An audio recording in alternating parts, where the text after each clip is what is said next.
hermanos. Es un gozo poder despertar un día más y hacerlo en la presencia de hermanos en la fe.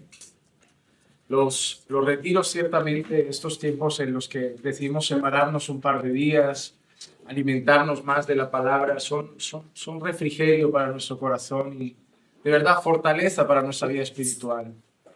Es solo cuando reconocemos que somos débiles que valoramos tanto estas actividades.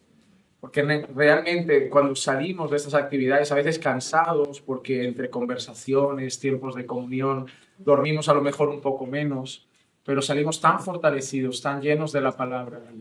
Y nos hace ver cuánto necesitamos, ¿no? Más y más del Señor, más y más de la Escritura. Parece que ves esto y dices, no puedo sobrevivir con un devocional pequeñito por las mañanas. Necesito mucha más dosis del Señor en mi vida. Y ciertamente estos retiros, ¿no? Este tiempo fortalece mucho nuestro espíritu y nos ayuda a seguir firmes en la carrera, ¿no? Que no es fácil, pero con la ayuda del Señor tenemos la garantía de llegar a la meta. Hoy vamos a tener el segundo mensaje y vamos a hablar de nuestra relación con el pecado, pero ya no en relación a el hecho de que está ahí, sino en relación de cómo lidiamos con él.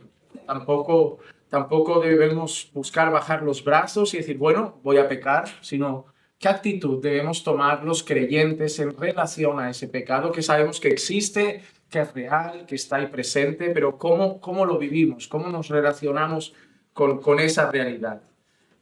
Así que me gustaría orar, presentar nuevamente este tiempo al Señor, preparar nuestros corazones y que el Señor trate con nuestras vidas. Padre, te damos gracias por los cánticos que hemos podido entonar, Señor. Qué hermoso es cuando cantamos el Evangelio. ¿Cómo no emocionarse, Señor? No necesitamos luces de colores, ni una gran banda ni orquesta, Señor, que trabaje con nuestras emociones. Porque simplemente cantar tu palabra, Señor, recordar tu obra, Señor, recordar que hemos sido perdonados, que somos libres en Cristo, recordar tus promesas, la garantía de salvación. Señor, eso emociona el corazón de cualquiera de tus hijos. Y te damos gracias, Señor, porque también podemos ahora ponernos ante tu palabra. Y queremos escuchar tu voz, queremos que nos hables, que nos guíes, que nos instruyas. Somos tu pueblo. Queremos, Señor, tu consejo sobre nuestras vidas. Queremos tu dirección. Queremos ser enseñados por ti a la luz de lo que tú has revelado. Y por eso te pido que nos hables, que nos des oídos atentos, Señor, que no nos distraigamos con cosas secundarias, que demos toda nuestra atención, Señor, debida a tu palabra y que puedas ministrarla por tu Santo Espíritu, a través de tu Espíritu Santo, para que moldee nuestras vidas, Señor. Habla a cada uno conforme a nuestra necesidad, te lo pido, en el nombre de Jesús. Amén. Me gustaría que empecemos la lectura de hoy con dos pasajes. El primero es Romanos capítulo 8 y el versículo 29 y 30. Romanos capítulo 8, versículos 29 y 30. Dice así: porque a los que de antemano conoció, también los predestinó a ser hechos conforme a la imagen de su Hijo, para que Él sea el primogénito entre muchos hermanos. Y a los que predestinó, a esos también llamó. Y a los que llamó, a esos también justificó. Y a los que justificó, a esos también glorificó. Cuando nosotros leemos este pasaje, obviamente entendiendo que estamos y estoy compartiendo con una iglesia bautista reformada, debe ser uno de los pasajes predilectos, ¿no?, de todo calvinista. ¿Qué calvinista no disfruta leyendo esto? Igual que arminianos odian encontrar la palabra predestinó en la Biblia, a nosotros nos encanta ponerla delante y decir, no fue Calvino, es bíblico. Sí, es cierto, fuimos escogidos desde antes de la fundación del mundo. Sí, y aquí tenemos una garantía no solo de la elección, sino de la glorificación que conlleva esa elección. A los que escogió, a esos llama, a los que llama justifica, y a los que justificó e incluso glorificó. No hemos llegado, pero ya estamos allí porque hay una garantía. el Señor no falla, el Señor no erra el blanco. Si el Señor ha escogido a alguien para salvación, va a acabar siendo glorificado un día. Pero yo creo que no podemos pasar por alto lo que yo quiero que miremos hoy, porque sé que estamos curtidos en cuanto al predestinó, al escogió, pero yo quiero que no pasemos por alto otra cosa aquí, que para mí es sumamente importante. Predestinó a ser hechos conforme a la imagen de su Hijo. Porque si bien es cierto que este pasaje habla de la elección incondicional de Dios, si bien es cierto que en este pasaje vemos garantía de nuestra salvación, seguridad de nuestra salvación en Dios y en su obra, también vemos que hay un propósito en esa elección y que en el camino hay una santificación garantizada, porque han sido predestinados a ser hechos conforme a la imagen de su Hijo. Porque es ahí donde me gustaría reforzar un poquito esta idea inicial con Efesios 1:4. Efesios también nos gusta mucho por lo mismo. Según nos escogió en él antes de la fundación del mundo. Pero el mismo Pablo también dice, para que fuésemos santos y sin mancha delante de él. Hermanos amados, a mí hay una cosa que me gusta. La iglesia reformada en este tiempo creo que es la iglesia que más ensalza la gracia de Dios. Llevamos la gracia por bandera. Nos encanta hablar de gracia. Incluso, como he comentado con hermanos esta mañana, miramos a nuestro alrededor otras denominaciones y somos muy ligeros para acusarlos de legalistas. Pero cuidado, porque una gracia mal predicada, una gracia mal aplicada a la vida también es un anuncio de supuestos falsos maestros, porque convertirían la gracia de Dios en libertinaje. Y puede ser algo bonito ser aquellos que proclaman la gracia de Dios, pero hagámoslo con temor, porque podemos estar predicando una falsa gracia. Podemos estar hablando de una gracia no bíblica, porque los falsos maestros, conforme leemos en la Escritura, hablaban de la gracia de Dios, pero la usaban para el camino al libertinaje.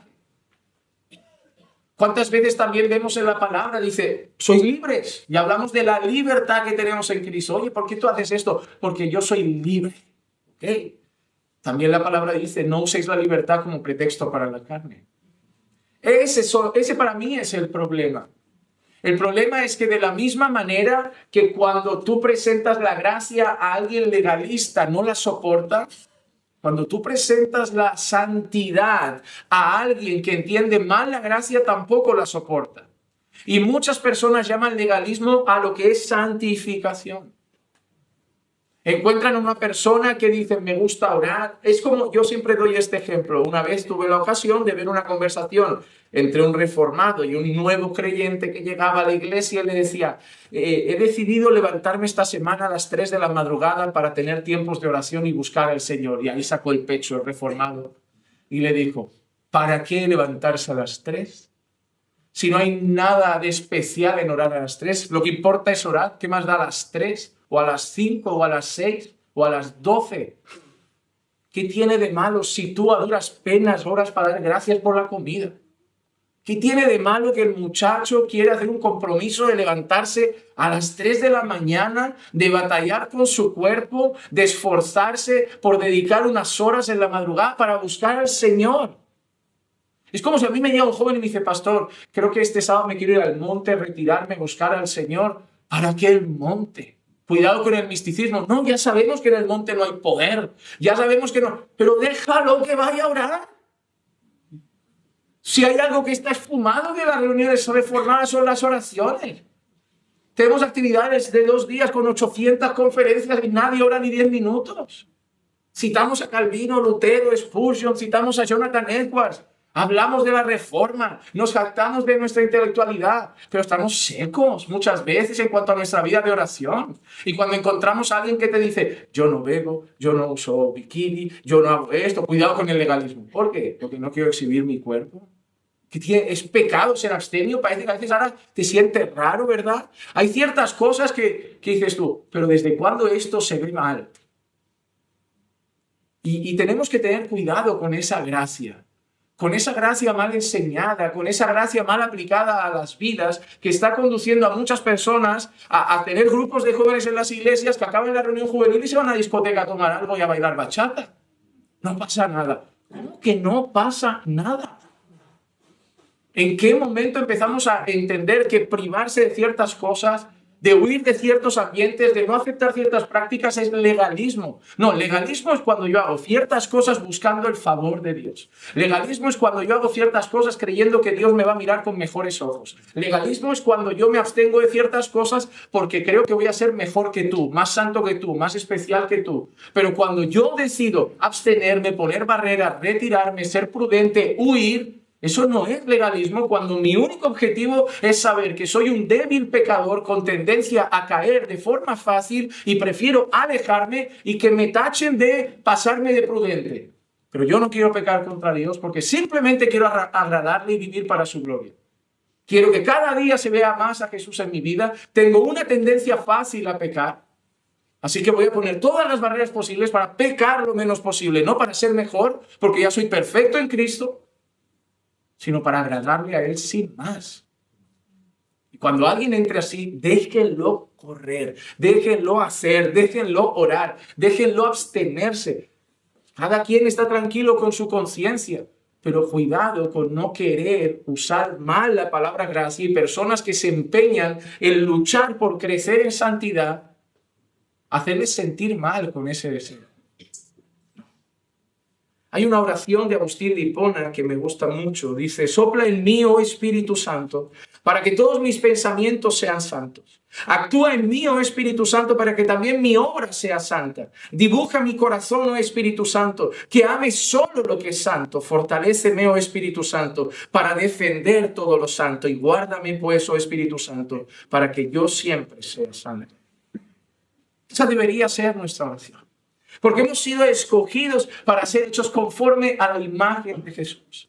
Hemos sido escogidos desde antes de la fundación del mundo para que fuésemos santos y sin mancha.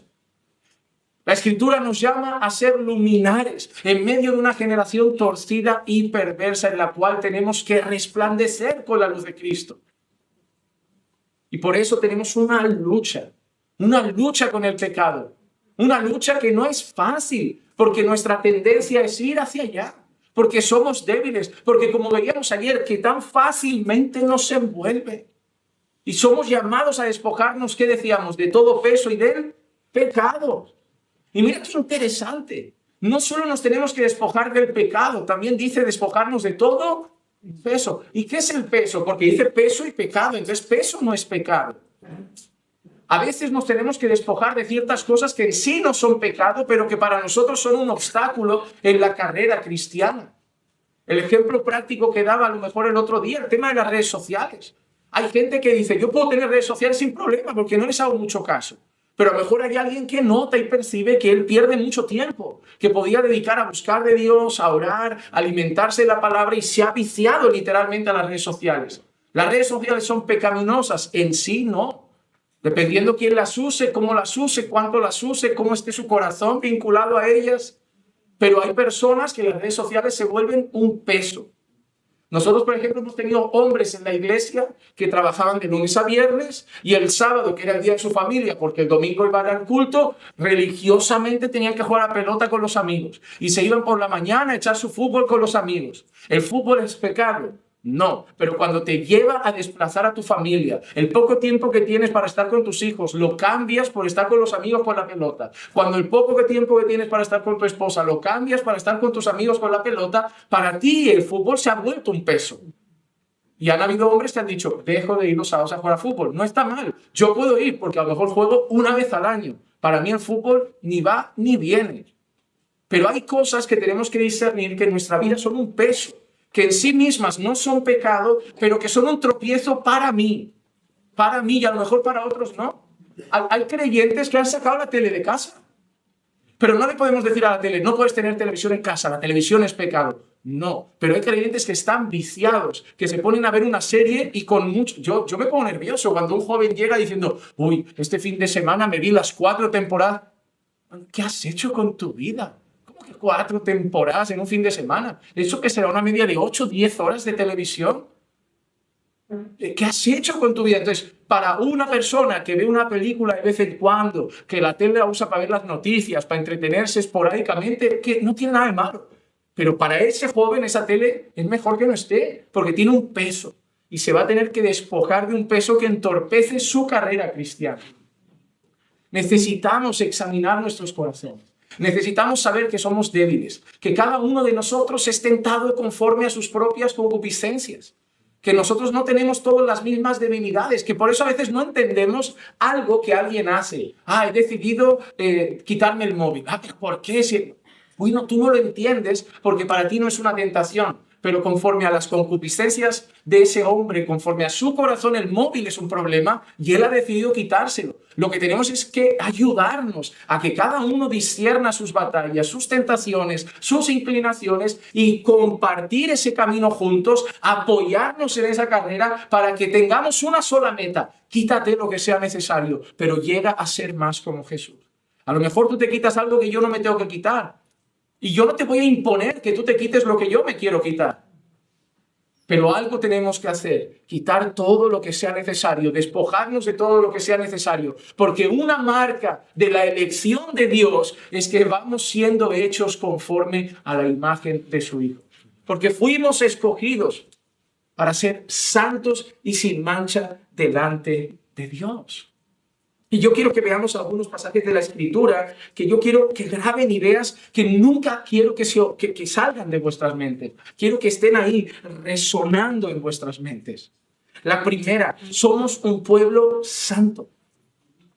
Entonces nosotros debemos recordar eso, que somos un pueblo diferente. Somos un pueblo diferente. No somos diferentes en el sentido de que no tenemos antenas, ni la piel azul, ni cosas raras. Pero somos diferentes porque tenemos otros valores, otros principios. Vemos la vida de manera diferente. No somos como este mundo, porque somos un pueblo santo. Hebreos 13:12 dice, por lo cual también Jesús, para santificar al pueblo mediante su propia sangre, padeció fuera de la puerta. Nosotros vemos que Jesús hizo una obra de santificación en aquella cruz. Cuando nosotros vemos la palabra santo, no nos tenemos que equivocar y relacionarla como alguien perfecto que nunca se equivoca, sino la palabra santo nos hace pensar en alguien separado, en alguien cortado. Por eso Dios es santo, por eso Dios es santísimo, porque Dios está completamente separado, está a otro nivel. No lo podemos comparar en nada, en lo más mínimo con nosotros. Él es extenso, Él es puro, majestuoso, glorioso. Él está ahí, santísimo, santísimo. Como esos seres celestiales que lo veían y decían santo, santo, santo. Y no es que, como escucho a veces, Dios sea 3 veces santo, no, es que siguen por ahí diciendo lo mismo. O sea, Dios es santísimo y no hay palabra para definir su santidad. Y lo que ha hecho Jesús en el Calvario es santificar un pueblo, lo ha separado. Lo ha separado, lo ha tomado de las tinieblas y lo ha llevado al reino de su luz admirable. Un pueblo para posesión suya, una nación santa, un pueblo adquirido que ha formado como un real sacerdocio. Estamos en este mundo, pero no somos este mundo.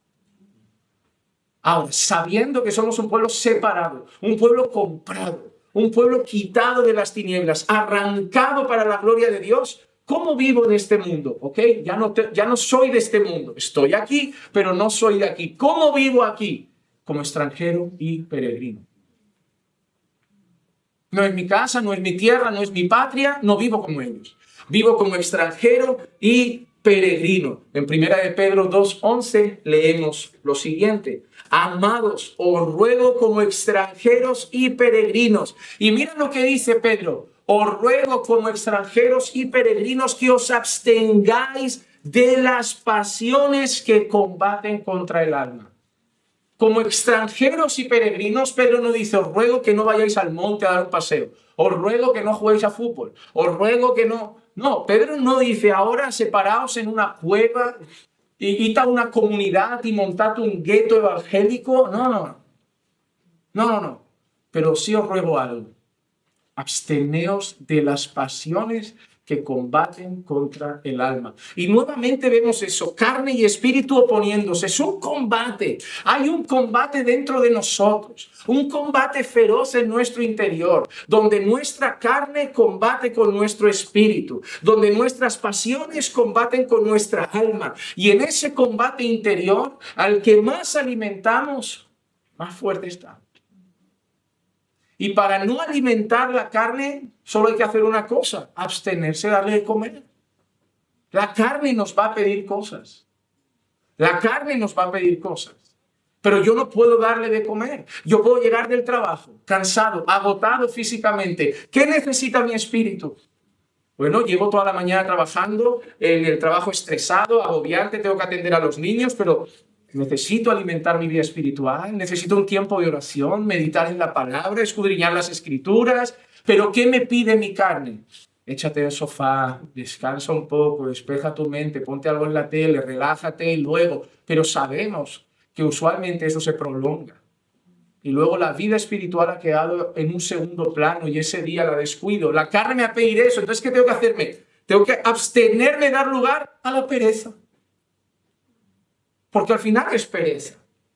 No es que esté incapacitado, no es que físicamente sea imposible, es que la pereza está buscando su lugar, la dejadez. Entonces no puedo satisfacer eso que me pide la carne, no puedo satisfacer mi pereza, no puedo satisfacer ese ímpetu de entretenimiento que tengo y no puedo dar lugar porque eso va a combatir contra mi alma. Como extranjeros y peregrinos debemos abstenernos de las pasiones que combaten contra el alma. Somos llamados a vivir una vida de combate contra nosotros mismos. Somos llamados a vivir una vida de combate contra nuestras pasiones. Somos llamados a vivir una vida de combate contra nuestros deseos. Y a mí me agrada porque en ninguna parte de la Biblia te hace sentir mal por tener esas pasiones. Solo te dice que no cedas a ellas, pero tenerlas están ahí. Absteneos de las pasiones. O cuando Santiago dice que cada uno es tentado de sus propias concupiscencias. Ay, tengo una tentación. Bueno, Santiago dijo que la tendríamos. Que cada uno es tentado de sus propias concupiscencias. Lo único que somos llamados es a no ceder. A no ceder. Hay gente que tendrá un problema eso con el entretenimiento, otros tendrán un problema con la pereza, otros tendrán un problema con el orgullo, otros tendrán un problema con la soberbia, otros con la mentira, otros con la inmoralidad. Pero somos llamados a no ceder. A no ceder. Yo no te digo que te sientas el peor creyente del mundo porque tienes una tentación. No, te digo que eso es normal. Pero no cedas. No cedas. Nosotros somos llamados a entregarnos al Señor. A luchar para vivir una vida santa. A esforzarnos por vivir una vida consagrada. Romanos 12. Pablo da unas palabras preciosas allí. Os ruego pues por las misericordias de Dios que presentéis vuestros cuerpos como sacrificio santo, vivo, agradable a Dios, que es vuestro culto racional. Y sigue diciendo, y no os conforméis a este siglo, sino transformaos por medio de la renovación de vuestro entendimiento para que conozcáis cuál es la voluntad de Dios, lo que es bueno, agradable y perfecto. ¿Qué palabras elige Pablo? Lo primero que hace Pablo, ruego por las misericordias de Dios. Es decir, Pablo les va a pedir que vivan una vida santa, entregada al Señor, de obediencia, una vida de sacrificio vivo. ¿Pero por qué se lo dice? ¿Por obligación? ¿Lo tenéis que hacer para lucir más bonitos, para parecer más religiosos, porque os lo impongo? Dice, no, por las misericordias de Dios. Los capítulos previos a Romanos 12, Pablo ha estado contando todo lo que Dios ha hecho por nosotros. Pablo ha dicho que hasta religiosos, paganos, todos están destituidos de la gloria de Dios. De Romanos 1 a Romanos 3, el apóstol Pablo define la condición de todos los hombres. Pablo golpea a los libertinos, Pablo golpea a los escribas y fariseos, Pablo no deja títere con cabeza, incluso aquellos que dicen que no han escuchado nunca la palabra, han visto al Señor en la creación. Al final Pablo dice, todos son culpables, todos los hombres pecaron y están destituidos de la gloria de Dios, como dice en Romanos 3:23. Y a partir de ahí Pablo empieza a mostrar que la única esperanza del hombre que no puede ser justificado por las obras de la ley es ser justificados por la gracia de Dios mediante la fe en el Señor Jesucristo. Y da ejemplos bíblicos importantes para el pueblo, da el ejemplo de Abraham, cita a otras personas y ahí vemos la obra que Dios ha hecho por nosotros y empieza a decir, ya no vivimos en la carne, ahora vivimos en el Espíritu. Todo eso es por gracia, no nos hemos salvado nosotros, nos ha salvado el Señor. Y cuando Pablo ha ido desglosando todo eso, incluso ha pasado por el tema de la elección incondicional, Pablo llega a Romanos 12 y le dice, ahora, recordando que ibais al infierno, recordando que teníais la condenación garantizada, recordando que no podíais salvaros, que no podíais hacer nada para ganaros la eternidad, que por vuestros méritos solamente os quedaba la condenación, el fuego eterno. Pero Dios derramó tanta gracia, os salvó, os dio fe, os escogió por las misericordias de Dios. Lo que debe movernos a vivir en obediencia son las misericordias de Dios.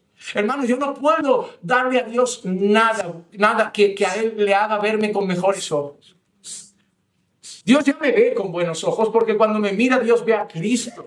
La justicia de Cristo está sobre mí. Dios me ve a mí en Cristo y por lo tanto Dios cuando me ve se complace porque estoy en Cristo. Yo no me tengo que ganar el favor de Dios, lo tengo en Cristo. Yo no tengo que ganarme bendiciones de Dios, tengo toda bendición espiritual en las regiones celestiales en Cristo Jesús. Pero quiero agradarle eso, quiero agradarle porque cuando uno entiende todo el perdón que ha recibido, recuerdan ese pasaje al que mucho se le perdona. Y ese es el problema, que hay gente que todavía no sabe cuánto le han perdonado. ¿Saben estas escenas, ¿no? De que alguien ha hecho algo, te debo una, te lo debo toda la vida, porque me salvaste la vida, estoy en deuda. Ese sentimiento que a veces se ven en películas, en guerras, en batallas, donde alguien es salvado así y alguien dice, te debo un favor, toda la vida estaré en deuda. Eso es lo que más o menos debemos experimentar con Dios. Es decir, Señor, no sé, no puedo pagar lo que has hecho por mí, no puedo compensar eso, tanto perdón, tanta gracia, tanta sangre vertida por mis pecados, pero lo que puedo hacer lo haré, te doy mi vida en agradecimiento. Y es ahí donde Pablo dice, por las misericordias de Dios, ofreced vuestros cuerpos. Y usa palabras que para él son relevantes, porque él conoce la ley como un sacrificio, pero vivo, santo y agradable a Dios, que es vuestro culto racional. Ahora, ¿y cómo hago eso, Pablo? ¿Cómo me vuelvo un sacrificio vivo, santo y agradable a Dios? No os conforméis a este siglo. No os conforméis a este siglo. Hablaba con los jóvenes en el desayuno y les decía que una de las cosas importantes es que vivimos en piloto automático y no nos preguntamos muchas cosas. Por ejemplo, cuando yo les mencionaba el tema de los bikinis, les decía, esta conversación no la tendríamos si yo fuera pastor en Arabia Saudí. Y esta conversación no la tendríamos si yo fuera pastor hace 100 años o 50. Pero como soy pastor en España en este siglo, tengo que lidiar con esta situación. Porque esto a una cristiana de hace 50 años ni le pasa por la cabeza presentarse así públicamente semidesnuda. Ni en la playa ni en ningún lugar. Pero por nuestra cultura somos afectados. Hablaba de ellos y le digo, ¿por qué bebemos? ¿Por qué? ¿Por qué? Porque nos han enseñado que es social.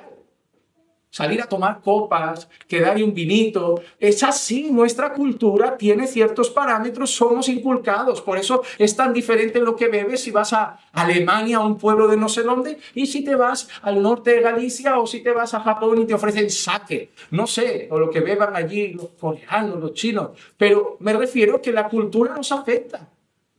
Ahora, nosotros que tenemos que reconocer que somos marcados por la cultura, pero que no todo lo de nuestra cultura le agrada al Señor. Y tenemos que empezar a examinar y hacernos preguntas. ¿Por qué me gusta lo que me gusta? Y la otra pregunta, ¿será que a Dios le gusta esto que a mí me gusta? ¿Y qué tengo que hacer? No conformarme a este siglo. Ahora, siguiente paso. ¿Cómo lo hago, Señor? Ok, Juan Manuel. Todo lo que te ha influenciado son tus amigos, tus padres, tu país, tu cultura, tu tiempo, tu música, la MTV, lo que a ti te influenciaba de jovencito. Ahora, ve a mi palabra. Escudriña mi palabra y renueva tu mente con mi palabra.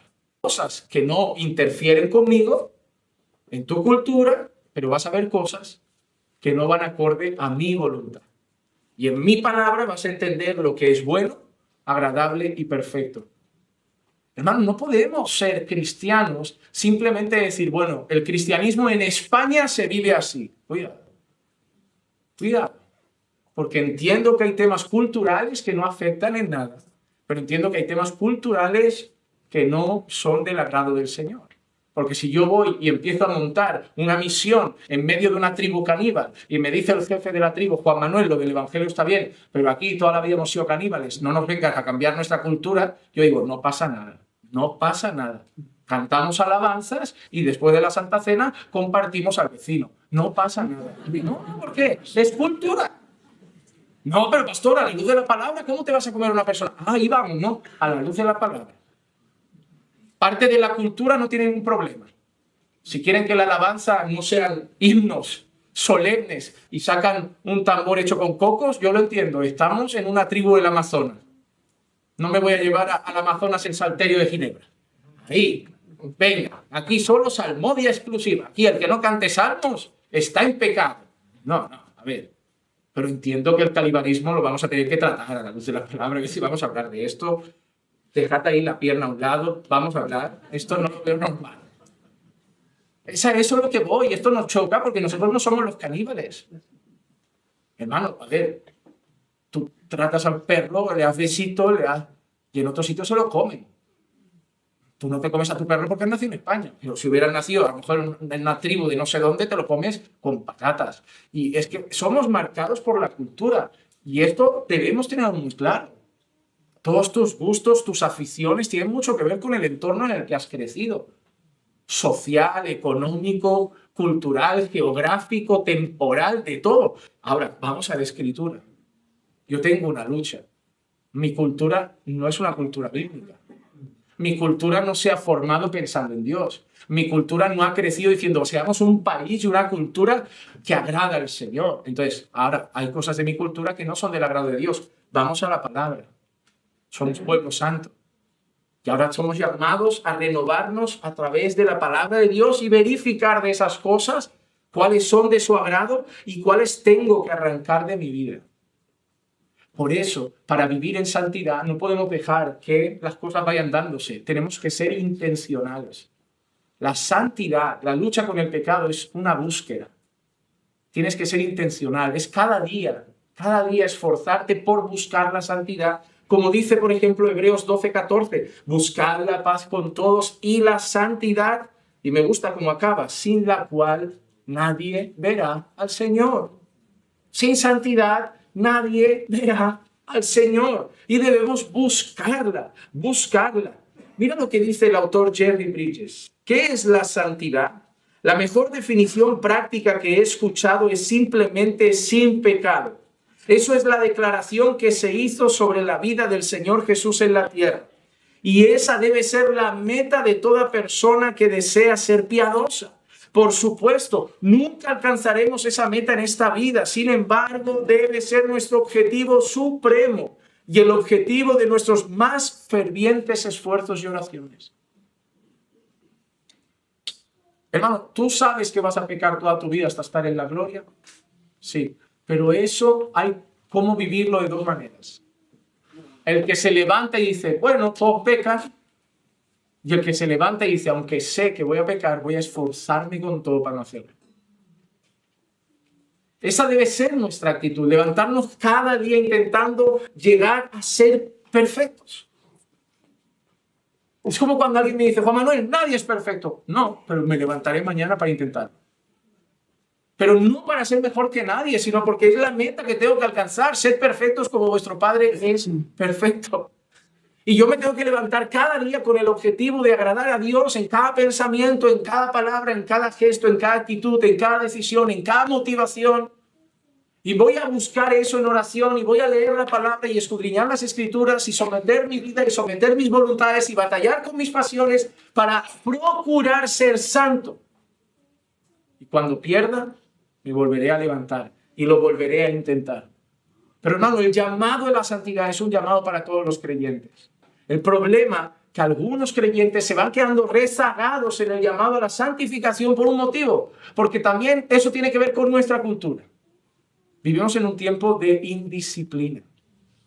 La palabra disciplina ya no aparece por ningún lado.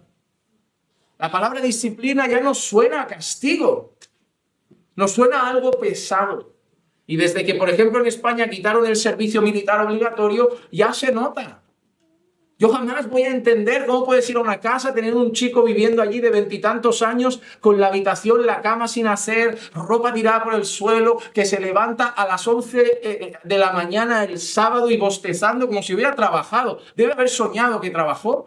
Yo no entiendo cómo puedes tener a un niño que no es un niño, que es un hombre, que a esa edad su abuelo y su padre ya trabajaban y está jugando a la Play hasta las 3 de la madrugada, con los cascos, jugando con los amigos a distancia en el ordenador, hasta las 4 de la madrugada, luego se levanta a las 11, pero ¿qué futuro? Y quiere tener novia, dice, ¿novia para qué? Si tú no puedes ni pagarle una rosa el día que quieras tener un detalle, si le vas a tener que pedir dinero a tu madre para llevarla al cine, tú tienes que madurar, tú.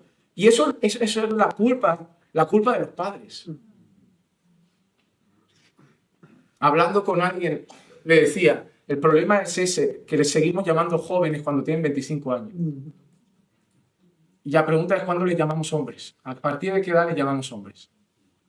Porque mientras les sigan llamando joven, él piensa, joven, diversión, fiesta, mantenido, sueños, viajes.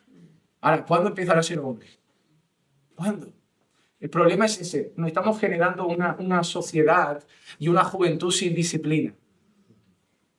Sin disciplinas, no se les imponen cargas. Y yo no digo que los llevéis a una mina a sacar oro, pero no creo que hacerse la cama con 7 años sea algo horrible. No lo hará bien, pero puede empezar a hacer algo. O llevar un platito de plástico acá en la cocina. No tiene que lavar los platos, pero es crear una disciplina para que el día de mañana, cuando le diga te levantas a las 6 y trabajas hasta las 4, no reclame y diga, a las 6. ¿Y tú crees que cuando vas a comprar el croissant a las 7 de la mañana, el panadero empieza a qué hora? Entonces, porque todo el mundo en la vida tiene que madrugar y tirar el mundo hacia adelante y a ti te lo tienes que encontrar todo hecho. La disciplina es fundamental en cada área de nuestra vida. En cada área. Quieres crecer en una alimentación saludable, tienes que ser disciplinado. Quieres crecer en una vida más deportiva, tienes que ser disciplinado. Quieres que te vaya bien en los estudios, tienes que ser disciplinado. Mientras tus compañeros saldrán, tú estudiarás. Mientras ellos irán a discotecas, tú estudiarás. Mientras ellos quieren jugar, tú estudiarás. Requiere disciplina. Quieres tener un matrimonio sólido, no viene solo, requiere disciplina. Requiere hablar, conversar, dialogar, tratar asuntos, tener conversaciones tensas, perdonar, pedir perdón. Requiere trabajo. ¿Quieres criar a hijos educados con buenos valores y principios que se comportan bien durante el culto, que saben estar en un ambiente social? Requiere disciplina. No vienen solos. Son rebeldes, protestones, contestones. Requiere mano firme día tras día, día tras día, día tras día. Cuando te encuentres niños que se portan bien en una sala, no creas que nacieron así. Hay un padre que lleva mucho tiempo haciendo trabajo detrás de eso. El problema es que la gente no quiere la disciplina, no quiere el esfuerzo, no quiere la dedicación.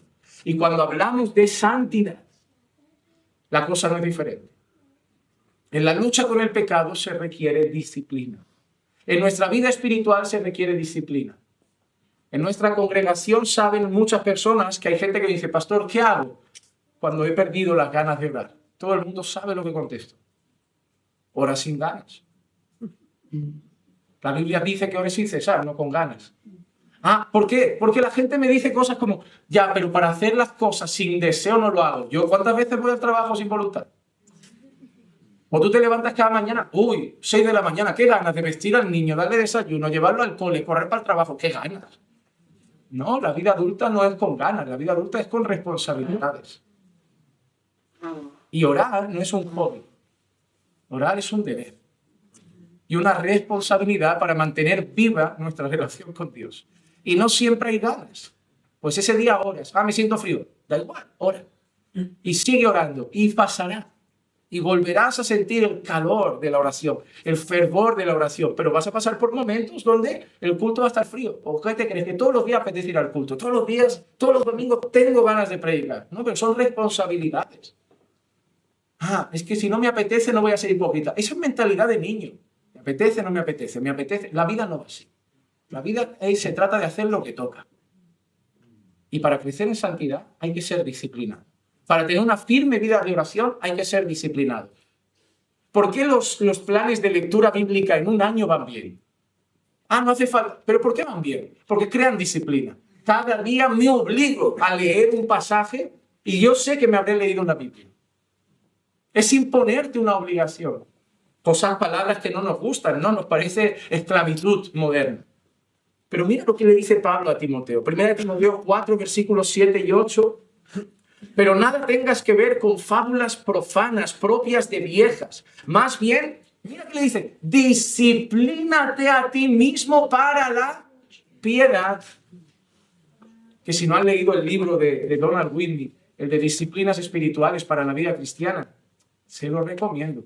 Excelente libro. Pero mira la expresión, disciplínate a ti mismo para la piedad, porque el ejercicio físico aprovecha poco, pero la piedad es provechosa para todo, pues tiene promesas para la vida presente y también para la futura. Mira qué interesante, el ejercicio físico aprovecha poco. A mí me encanta esa frase. A mí que no me gusta el deporte, me encanta esa frase, hasta que conocí a un pastor que me dijo, creo que estás sacando el texto de contexto. Digo, no, pero no sirve de nada hacer deporte, lo dice Pablo, el ejercicio físico de nada sirve. Juan Manuel, no creo que vaya por ahí, ¿eh? Bueno, luego entendí que no era la intención de Pablo que nos volviésemos gente sedentaria, pero Pablo está haciendo una comparación. Pablo está haciendo una comparación. Los deportistas de élite tienen mucha disciplina. Mira, a mí me cae no soy mucho de fútbol. Y aunque sea poco de fútbol, me sigue cayendo muy pedante Cristiano Ronaldo. Me cae fatal. Hay ciertos jugadores que los veo y digo, tiene que ser antipático, se le nota, ¿no? Y a veces veo y yo sé que debe tener algún ídolo, algún fan por aquí, ¿no? Que no se ofusque conmigo. Pero hay una cosa, una virtud que tiene, y lo he escuchado en más de un comentario, es extremadamente disciplinado. En una entrevista le vi decir, mi cuerpo es mi herramienta de trabajo. Si yo quiero que sea el que más corre, el más fuerte, el que más salta, yo tengo que ser el que más entrena, el que más trabaja. Yo bebo agua, privo mucho mi vida de alimentos, entreno mucho. Vi un jugador que le hacía una entrevista, llegaba temprano, Cristiano ya estaba ahí, me iba, seguía practicando las faltas, seguía practicando esto, seguía practicando aquello. Es lo que dices, ¿tiene talento el muchacho? Claro que lo tiene. Pero si solo se tiene talento y no tiene disciplina, tampoco llega hasta ahí. Entonces, nosotros entendemos que para ciertas cosas la disciplina es necesaria, como para ser un deportista de élite. Y es lo que Pablo está diciendo, si los deportistas tienen que madrugar, entrenar duro, trabajar duro para ser buenos atletas, ¿cuánto más nosotros para algo tan glorioso como una vida santa deberemos ser disciplinados? Disciplinados. Y me gusta porque el propio Pablo, en 1 Corintios 9, 24 al 27, se pone de ejemplo. Dice, ¿no sabéis que los que corren en el estadio, todos de verdad corren, pero solo uno obtiene el premio? Corred de tal manera que ganéis. Y todo el que compite en los juegos, mira que dice, se abstiene de todo. Pablo está hablando de palabras que no nos gustan, abstenerse. Y Pablo dice, los que compiten en los juegos se abstienen de todo.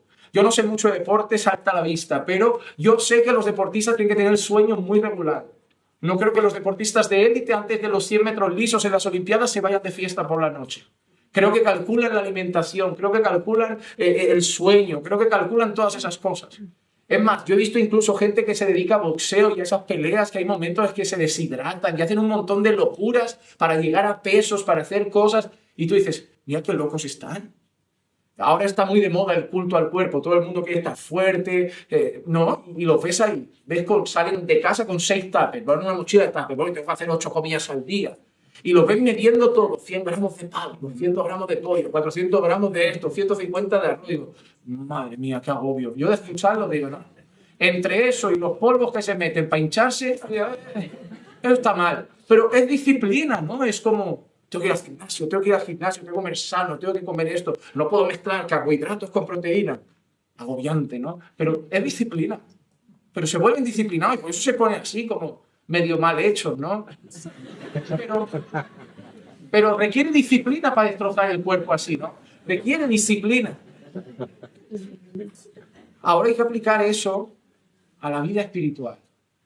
Nuestra meta no es tener ese cuerpo, ni ser el atleta mejor pagado del mundo, pero nuestra meta es ser como Cristo. Nuestra meta es ser santos. Y ahora, aunque de una manera jocosa quiero llevaros aquí, nuestra disciplina principal tiene que ser ahí. Y lo más triste es que muchas veces somos muy disciplinados para otras cosas, porque seguramente en vuestro campo de trabajo sois excelentes y en vuestro ámbito laboral sois muy disciplinados o en los estudios muy disciplinados y os va muy bien en muchas ramas, pero cómo estáis de disciplinados en vuestra vida espiritual. Tenéis una agenda marcada para el trabajo. Me levanto súper temprano, a las 5, a las 6 llego.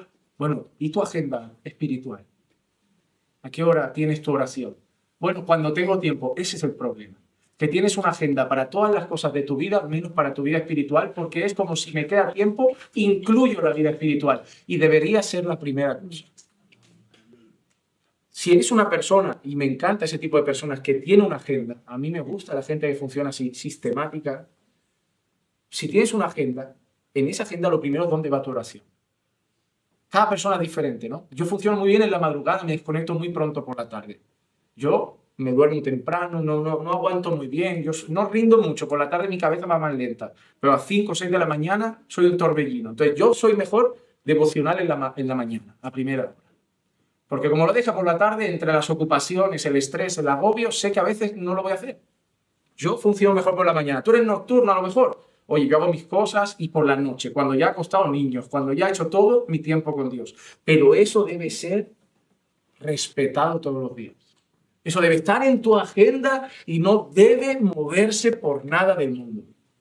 Y si alguien te dice, oye, quedamos tal día, a partir de esta hora, ¿qué tienes a primera hora? Estoy con mi Señor, en mi tiempo devocional. De la misma manera que te digo, no puedo quedar que trabajo, te digo, no puedo quedar que en mi tiempo devocional no lo muevo, no lo cambio, porque para mí es vital. Como el comer, como el beber, es vital. Y eso es lo que Pablo también nos está diciendo aquí. Dice, ellos lo hacen para recibir una corona corruptible, pero nosotros una incorruptible. Por tanto, yo de esta manera corro, no como sin tener meta, de esta manera peleo, no como dando golpes al aire. Y ahora una gran expresión de Pablo, sino que golpeo mi cuerpo. Que entiendo yo que los católicos de aquí deben haber sacado de darse latigazos en Semana Santa y estas cosas. Yo creo que lo deben haber sacado de aquí. Golpeo mi cuerpo y lo hago mi esclavo, no sea que habiendo predicado a otros yo mismo sea descalificado. Pero mira la expresión, y no creo que esté hablando de penitencia. Golpeo mi cuerpo y lo hago mi esclavo. Es lo que yo decía, es llegar del trabajo cansado y tu cuerpo te dice, échate en el sofá, y tú dices, es mi hora de orar. Es mi hora de culto familiar, es mi hora de leer la palabra, échate a descansar. No, golpeo mi cuerpo y lo hago mi esclavo. Tú no mandas, tú no gobiernas mi vida, tú te rindes, voy a alimentar mi vida espiritual. Eso requiere disciplina. Porque no te va a apetecer la mayoría de veces. La mayoría de veces. Hay gente que no sé por qué piensa que aquellos que tienen una vida espiritual firme es porque les nace. No, es gente avivada. Todos los días se levantan avivados, llenos de ganas de orar, de leer la Biblia. Yo querría ser como ellos. No son así. La mayoría no son así. Lo que son gente que se ha fijado una meta en su carrera y es cultivar una vida espiritual, porque solo así, fortalecidos en el Señor, podremos vencer los deseos de la carne que están y que los tenemos. ¿Por qué? Porque los deseos de la carne solo los podemos vencer en el Espíritu. Romanos 8, versículos 12 y 13. Así que, hermanos, somos deudores no a la carne para vivir conforme a la carne, porque si vivís conforme a la carne habréis de morir, pero si por el Espíritu hacéis morir las obras de la carne, viviréis. Si por el Espíritu hacéis morir las obras de la carne, viviréis. Hermano, por eso he estado dando toda esta vuelta en este concepto de luchar contra el pecado para llegar aquí. Necesitas una vida disciplinada a nivel espiritual, porque solo por el Espíritu vas a poder vencer el pecado. Tú solamente, número 1, tienes victoria en Cristo. Yo soy la vid, vosotros los pámpanos, el que permanece en mí lleva mucho fruto, porque alejados de mí nada podéis hacer. Pero en segundo lugar, hay una parte de responsabilidad tuya. Y yo sé que nos encanta, Nosotros nos encanta. Soberanía de Dios. Soberanía de Dios. Pero hermano amado, los grandes teólogos de la historia nunca separaron esa soberanía de la responsabilidad del hombre. No, nunca debemos elegir entre soberanía y responsabilidad. Es soberanía y responsabilidad. No debemos cambiar esto. Y sí, yo sé y entiendo que en la salvación, en la justificación del pecador, hay meramente soberanía de Dios. De Dios es la salvación. Solo Dios salva. Nosotros estamos muertos en delitos y pecados. No podemos venir a la vida solos, no podemos creer solos. De Dios es la salvación. Pero también sabemos todos que en el proceso de salvación, en el momento de nuestra salvación, inicia un proceso llamado santificación. Y yo no sé lo que piensan por aquí y lo digo con respeto si piensan diferente, pero en ese proceso creo que sí. Hay una gran parte de responsabilidad humana también. En la salvación, en la justificación, sí. Soberanía plena de Dios, solo Dios. Pero en la santificación, no digo que Dios no necesite, pero me gusta más usar la expresión que Dios nos hace partícipes y responsables de nuestro proceso de santificación. Y creo que muchas de las caídas que tienen personas es porque su parte de responsabilidad la descuidan. Es así de sencillo. Pastor, caí con la hermanita. ¿Por qué caíste? Yo pensaba que no pasaría nada y yo sé, pastor, que siempre nos dice ser prudente, que haya gente delante, que la carne tira, que no, que esto de yo control no pasará nada, sean prudentes. Pero pastor, queríamos hablar a solas, fui a casa, estuvimos hablando, una cosa llevó a la otra, digo, ya está. No es que tú seas peor que el que no ha caído, es que él es más prudente, más disciplinado y tú te has relajado más. Y ahora para levantarte, esa tristeza, esa pena de haber fallado a Dios te va a durar un montón. Porque estar firme en la fe es difícil, pero caer es un momento, hermano, y destrozar eso es un momento. Y yo siempre lo digo, por plena experiencia, yo sé lo que es estar en el culto físicamente y estar en pena por dentro. De haber fallado a Dios y de sentirme como David, restitúyeme el gozo de tu salvación. Es decir, sé que soy tu hijo, pero no me siento. Sé que soy perdonado, pero no me siento. Sé que tengo el Espíritu Santo en mí, pero no me siento. Sé que ya no tengo gozo, no tengo paz. Y no es porque me enfrié, no, es que pequé. Y volver a levantarme y volver a sentir ese gozo que tengo en su presencia, esa calidez, ese disfrute de la oración. Porque, hermano, cuando estás bien con el Señor, la vida espiritual no es una carga, es un gozo. Se goza en la oración, se goza en la palabra, se goza en el culto. Volver a estar así lleva tiempo. Y quizá lo mejor, porque en el pasado yo he fracasado y he perdido eso, es que ahora me vuelvo un poco más prudente para intentar conservarlo, porque no quiero volver a sentirme así. Y eso requiere disciplina. ¿Recuerdan Job? A lo mejor para no pecar contra su esposa, hice un pacto con mis ojos para no ver vírgenes. Mira, ¿qué quiere decir Job? Pues yo he hecho un compromiso, yo voy a guardar lo que miro. Eso requiere disciplina. La vida espiritual requiere disciplina y solo cultivando una buena vida espiritual disciplinada podremos estar firmes ante las pasiones de la carne y también, como decía Patricia al principio, ante las acechanzas del enemigo. Tenemos creyentes en nuestras congregaciones cayendo constantemente como moscas. ¿Y para qué engañarnos? Usualmente son los creyentes menos disciplinados en su vida espiritual. Congregan poco, apenas oran, tontean con el pecado, juegan con los límites. Proverbios advierte, es imposible acercar fuego a tu pecho y no quemarte. Nosotros lo decimos de otra manera, el que juega con fuego se quema. Pero la gente prefiere tentar a la suerte, acercarte a las arenas movedizas. Yo siempre le digo a la gente, nunca vais a ver una noticia. Juan Manuel se despeñó por un barranco. Nunca. ¿Saben por qué? Porque nunca me asomo. Yo no soy una persona de decir, ¿cómo es de alto? No soy así. Nunca van a ver, Juan Manuel se quedó mal de la columna porque saltó al agua desde una piedra en una cala y se dio contra una piedra. No, no me voy a arriesgar. Podrán pasar otras cosas, pero no juego con los límites. No tentarás al Señor tu Dios. Hay ciertas cosas que a mí no me van a pasar, porque yo he decidido ser prudente y decir, mira, yo doy un pasito más atrás. Si te encuentras con personas que te dicen, cuando tú empieces, a lo mejor escuchas estos mensajes y se levanta en ti y oro para que eso pase, un deseo de darte más al Señor. Y empiezas a escuchar personas que como no quieren hacerlo, te van a querer tirar como para atrás y decir, no hace falta, no hace falta. Recuerda esta frase que te digo ahora. Yo no creo que llegues delante de Dios un día y Dios te diga, me tomaste demasiado en serio, no hacía falta. Pero debería preocuparte llegar delante de Dios y que Dios te diga, no me tomaste demasiado en serio. Eso sí que debería preocuparte. Que Dios te diga, no me tomaste demasiado en serio, debería pesar. Más que, Juan Manuel, eso no hacía falta. Bueno, Señor, tampoco nos perdimos nada. Yo ante la duda, todo lo que no proviene de la fe es pecado. Yo sé, no, mejor no. Pero el resto lo hace tranquilo. Mi conciencia va por otro lado y no soy ni mejor ni peor. Déjame tranquilo, aquí en mi esquinita, sin asomarme al precipicio. Si la gente no quiere orar, no importa, tú ora. Si la gente ya no sabe ni lo que es el ayuno, porque parece que eso también es de otras denominaciones, tú ayuna. Mata tu carne. Si la gente cree que hacer vigilias es de otras denominaciones, ponte a orar en las madrugadas. Haz lo que haga falta. Pero fortalece tu vida espiritual, porque si no, tu batalla con el pecado va a ser de derrota en derrota y no en victoria. Y yo quiero verte crecer a la imagen de Cristo, porque fuiste escogido para ser como Cristo. Y es en ese contexto de saber que somos responsables, a la par que creemos en la soberanía de Dios, que podemos aterrizar en Filipenses 2, 12 y 13, donde vemos las dos cosas. Así que, amados míos, tal como siempre habéis obedecido, no solo en mi presencia, sino ahora mucho más en mi ausencia, ocupaos. ¿Has visto cada vez que hay una discusión entre arminianos y calvinistas?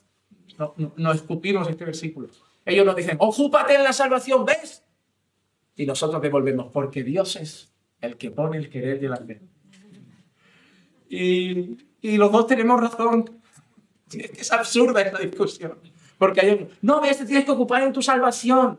Ya, pero si yo me ocupo en mi salvación es porque Dios pone el que, ay, parate de discutir, ocúpate en su salvación y da gracias a Dios que ha puesto eso en tu corazón. Y ya cállense todos.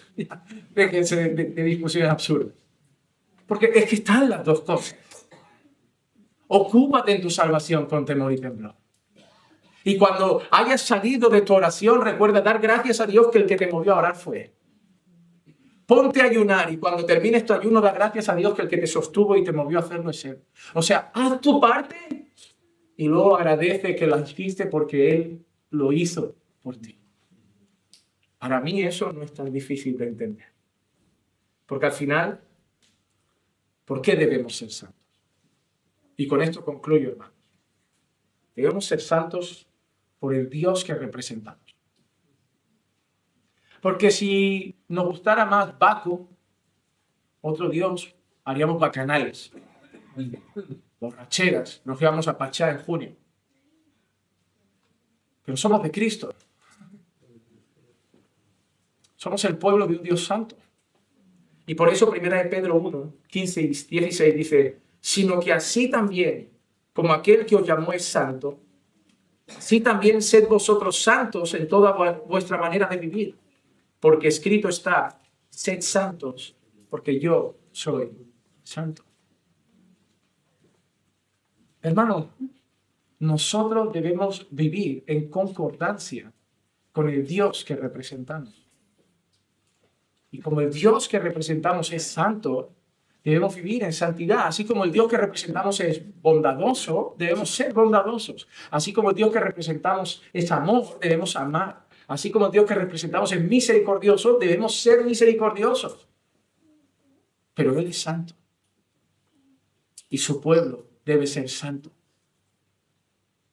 Así que ruego a Dios que ponga en todos nosotros el firme deseo de despojarnos de cualquier cosa, aunque nos tachen de legalistas, porque no lo haremos para ganarnos un favor que ya tenemos en Cristo.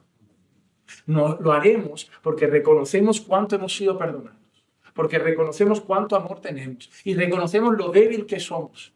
Y nos quitaremos todo peso para que, aun sabiendo que cada día le fallaremos, esforzarnos por vivir una vida santa, porque esa es la vida que a Dios le da la gloria. Amén. Vamos a ver.